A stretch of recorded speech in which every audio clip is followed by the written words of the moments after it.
नमस्कार विद्यार्थियों, BA part third भूगोल द्वितीय प्रश्न पत्र की कक्षा में आपका स्वागत है। और पाठ्यक्रम जो चल रहा है इसमें पाठ्यक्रम की कुल 4 इकाइयाँ पूर्व में मैंने आपको करवाई है और अभी इकाई संख्या जो 5 है, अंतिम जो इकाई है वो है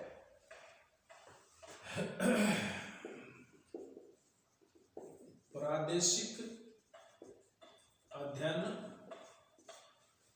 प्रादेशिक अध्ययन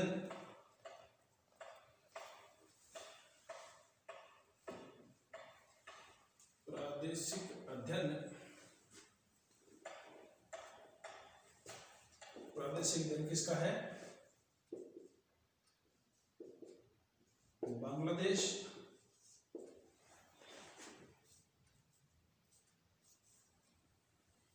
नेपाल और श्रीलंका।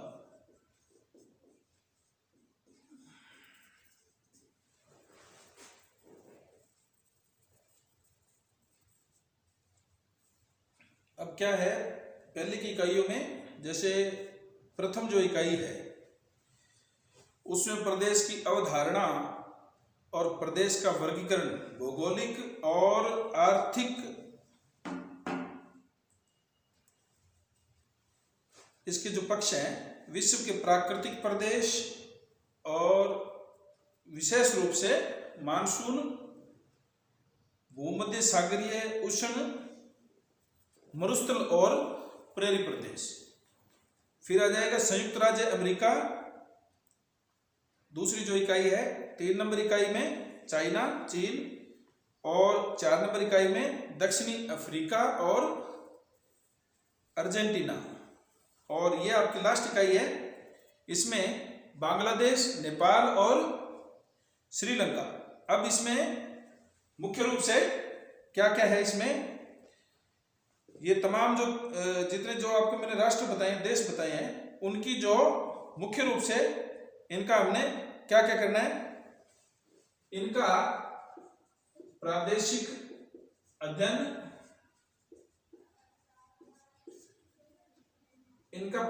अध्ययन, और उसी में फिर आगे चलेंगे तो ये 1 नंबर पॉइंट मान लो आप। फिर आ जाएगा इसमें भौतिक स्वरूप, और भौतिक स्वरूप के बाद में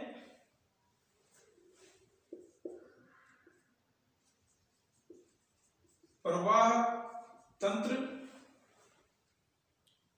तंत्र के बाद में जलवायु, और जलवायु के बाद में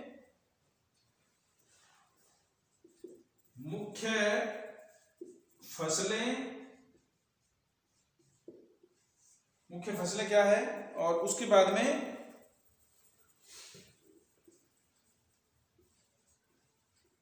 मुख्य खनिज कौन कौन से हैं। और फिर आ जाएगा शक्ति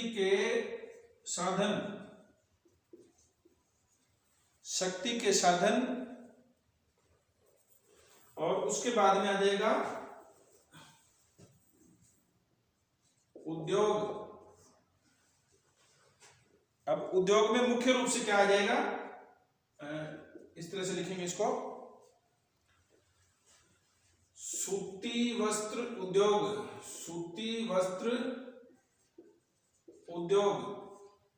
इसमें फिर बी आ जाएगा 2 नंबर। लोहा एवं इस्पात उद्योग, ठीक है।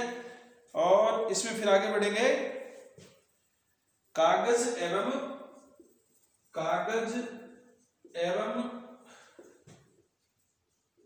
लुगदी उद्योग, कागज एवं लुगदी उद्योग, और उसमें आ जाएगा लास्ट में औद्योगिक प्रदेश। ये आपकी इकाई संख्या 5 है और इसी को आपने इसके अनुरूप ही हम आगे इसमें बढ़ेंगे।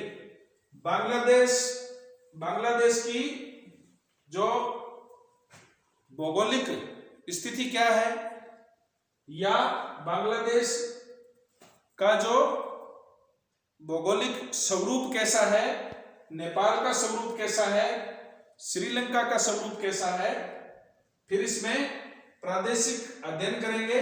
भाई क्या कितने इसके स्टेट हैं, क्या राजधानी है, कितना वर्ग किलोमीटर में फैला हुआ है, ठीक है ना, ये सारी बातें इसमें आ जाएगी। उसके बाद में भौतिक स्वरूप आ जाएगा, किस प्रकार का भौतिक स्वरूप है। उदाहरण के तौर पे जैसे हम भारत की बात करें तो भारत के उत्तर में हिमालय है, और है ना, इस तरह से जो भी बातें आएगी वो तमाम बातें आपको इसमें करवाई जाएगी। इसके बाद में आता है प्रवाह तंत्र। प्रवाह तंत्र में जो भी नदियां हैं, जितनी नहरें हैं, जितना पानी का जो प्रवाह है वो किस किस माध्यम से कहां कहां कैसे गुजरता है और किस रूप में गुजर रहा है, वो तमाम बातें प्रवाह तंत्र में आ जाएंगी। और इसी के बाद में फिर हमें आगे जो इसका जलवायु बांग्लादेश, नेपाल, श्रीलंका की जलवायु किस प्रकार की है ना, जो भी जलवायु जिस देश की जिस प्रकार से होगी, जो आपको विस्तृत रूप से इसे बताया जाएगा। इसमें वहां का तापमान कैसा रहता है, वहां की हवाएं किस प्रकार की है, और वहां पर जो है मौसम किस प्रकार का रहता है, और वहां की जलवायु शीत है या उष्ण है या शीतोष्ण है, जिस भी प्रकार की रहेगी वो हम आपको इसमें डिटेल में बताएंगे। इसके बाद में आता है मुख्य फसलें। बांग्लादेश, नेपाल, श्रीलंका, अलग अलग तमाम जो तीनों देश हैं, इनकी मुख्य रूप से फसलें कौन कौन सी यहाँ पर बोई जाती है, उन फसलों के बारे में आपको विस्तृत जानकारी आगे की जो क्लासें होगी, जिसमें मैं आपको क्वेश्चन बना करके, जिसमें आपको पढ़ने में आसानी हो, आपको परीक्षा में तैयारी करने में आसानी हो, किसी प्रकार की कोई समस्या नहीं आए, तो जो भी फसलें जिस भी देश में जैसी जैसी होगी, उसकी फसल की बुआई कब है, कितनी मात्रा में उसका उत्पादन होता है, देश किस नंबर पे है, या देश का कौन सा एरिया में कहाँ कहाँ कितनी हो रही है, कि स्टेट वाइज है या जो भी एक पर्टिकुलर एरिया है, वहां पर ये जो भी होगा वो आपको विस्तृत रूप से बताया जाएगा। जैसे उदाहरण के तौर पे अमेरिका में मक्का की खेती बहुत होती है ना, तो मक्का पेटी फेमस है वहां की, है ना। इसके बाद में आ जाएंगे अपने मुख्य खनिज।